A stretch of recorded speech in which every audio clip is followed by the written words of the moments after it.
What's up guys, Josh here. So it's officially Galaxy S10 release day and my Galaxy S10 Plus arrived this morning. So I figured I'd do a quick unboxing for you guys. Now I know you just all want to see the phone, so let's not waste any more time and get straight into it. Let's go.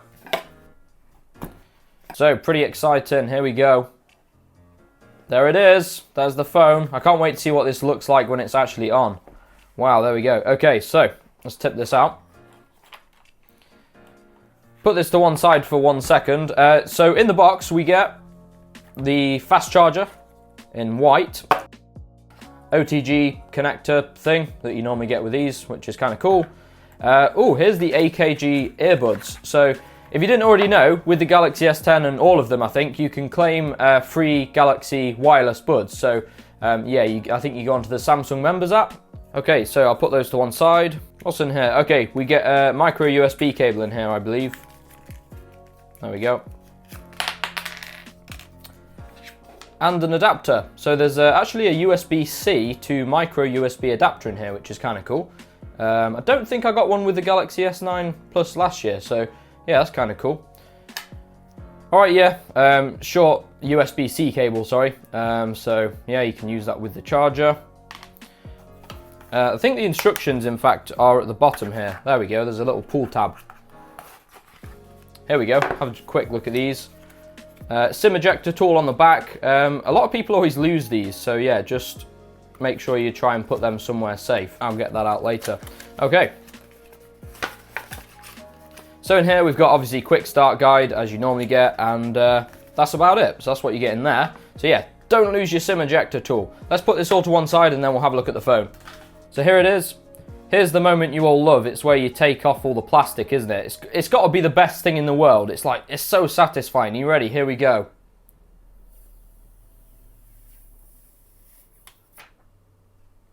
Look at that. And do we have one on the screen as well? I think we do. Here we go.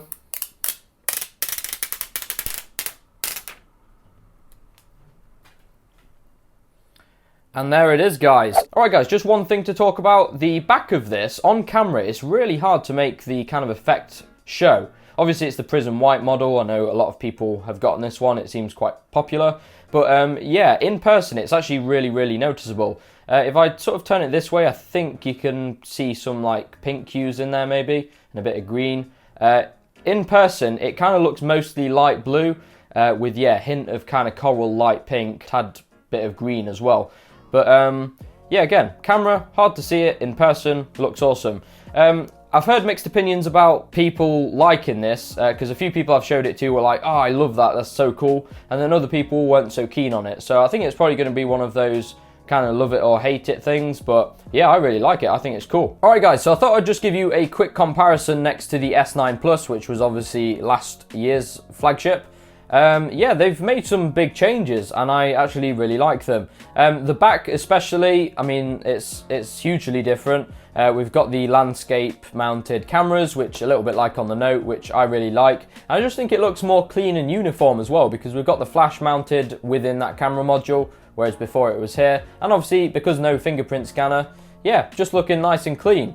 The camera module itself as well, just eyeballing it, it kind of looks slimmer than this camera module, if you put them kind of like that, which is nice. And the camera bump as well is a little bit bigger on the S10. You're probably not going to be able to see it on the camera, but yeah, slightly bigger camera bump, but I mean there's absolutely no table wobble or anything, so it's not really going to be an issue. Other comparisons, just next to the other things I've noticed, even next to the S9, this is a couple mil slimmer, and it's also a little bit, couple grams lighter as well. They're the sort of things that when you look on spec sheets, you think, oh, it's only a tiny bit lighter or it's only a couple mil slimmer, but you can actually really tell the difference. When you hold them in your hand, this is noticeably lighter, and yeah, it's just slightly thinner on the edges as well. Another thing as well is the edges. They've gone for this kind of silver and chrome on all of the models, I believe. Whereas last year it was kind of painted to match the rest of the phone. I'm really liking the chrome. It kind of reminds me of the iPhone XS, but that's not a bad thing. Yeah, I like the silver surround. Placement of buttons, I'll just turn this over, it's the wrong way. So we've got the volume rocker and the Bixby button. Yes, the Bixby button's still here. in identical places. We do have an antenna band on the side here, which you can see. Antenna bands on the top. There's one here, whereas last time it was kind of uniform, which is a little bit strange. We've got one there, and one there. So kind of off center, which is, yeah, kind of weird, but oh well. And then this is where the big changes occurred, the power button. A lot of people have been saying they really don't like this. On the S9 Plus, it was obviously a bit lower down, so you just went like that. Whereas on this, it's really high up. It's like all the way up here. You definitely have to adjust your grip to be able to get this. However, on the plus side, it does make you grip your phone a little bit better, because when you adjust your grip to turn it off or on, you've kind of got it in this big grip here, which is a really secure grip, which I don't really mind too much. I mean, we do have lift to wake now, so, and double tap to wake as well. So I don't really see it being too much of an issue, but yeah, it's definitely higher up. I wish they moved it down just a little bit, but I mean, that's not going to change, is it? So we'll just have to get used to it. So yeah, that's them kind of compared side by side. They're both great looking devices still, but yeah, they've just, I guess, tried to improve and refine the design that they had with this. But yeah, I'm liking what they've done so far. So I've got the device all set up now, guys, so let's take a moment to appreciate that screen. I mean, check it out. You can't help but notice it when you look at this phone. I mean, it's just a massive screen, and obviously we have that crazy screen to body ratio as well. Just again, comparing it to the Galaxy S9 Plus, you can tell they've actually shrunk the chin a little bit. When I looked at the photos of this, I thought it kind of looked the same, but when they're side by side, you can definitely tell. And obviously the top bezel is pretty much non-existent now. We have that hole punch cut out for the cameras, which I'll talk about a little bit more in a bit. But yeah, they've definitely nailed the design. I'm loving it. Okay, so the screen itself, the colours really pop. I've actually got this set to vivid mode because I had it in natural to begin with, but when I was watching videos and stuff, they kind of looked natural, which I'm not really used to. I kind of like the bright colours, so I've gone ahead and enabled vivid mode. The natural mode, like I said, it does look like real life, so a lot of people like that. Some people don't like oversaturated colours, but yeah, I'm a fan of it, so I enabled it. I like the wallpaper, the default wallpaper they've used. They kind of hide in that little cutout at the top there as it gets darker. But yeah, very, very nice display. I mean, Samsung always make good displays, don't they?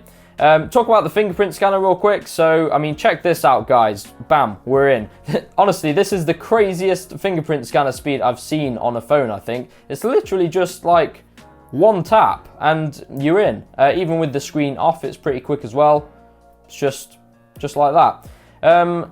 One thing is you don't really know where to put your finger. I mean, I've kind of got the muscle memory down for it already, but you expect it to be higher up, and when the screen is off, you don't know where to put your finger, so sometimes you do miss it, and you do have to be on it to get it to work. But when you are, not really any problems. I'm glad that they've gone ultrasonic as well, because I don't know if other people have this problem as well, but my hands sweat quite a lot, and trying to use the old fingerprint scanners, they just wouldn't work half the time. I ended up using the iris scanner on this most of the time.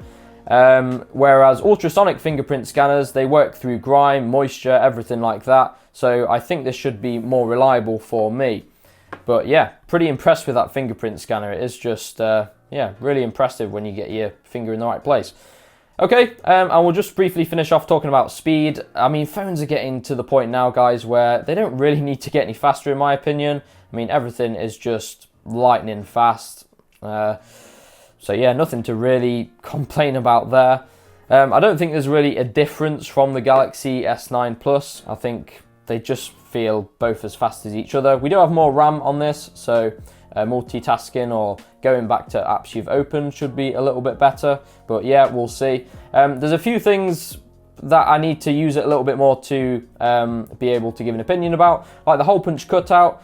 I think it looks okay. It's a little bit smaller than I thought it'd be, actually. When I saw it in the pictures, it looked bigger, but actually seeing it in person doesn't look too obtrusive. But I will be doing a full review of this phone, guys, so I'll be able to use it over the next few weeks and then give you my honest opinion about it after that. If you want to see that full review, guys, and a bunch of other stuff, I've got camera comparisons coming up and speed test videos and things like that, then make sure you hit that subscribe button. I'd appreciate it if you could drop us a like rating if you enjoyed the video today as well, and you can follow me on Instagram at Tesseract. With that being said, guys, thanks for watching today. I'll catch you all in the next one.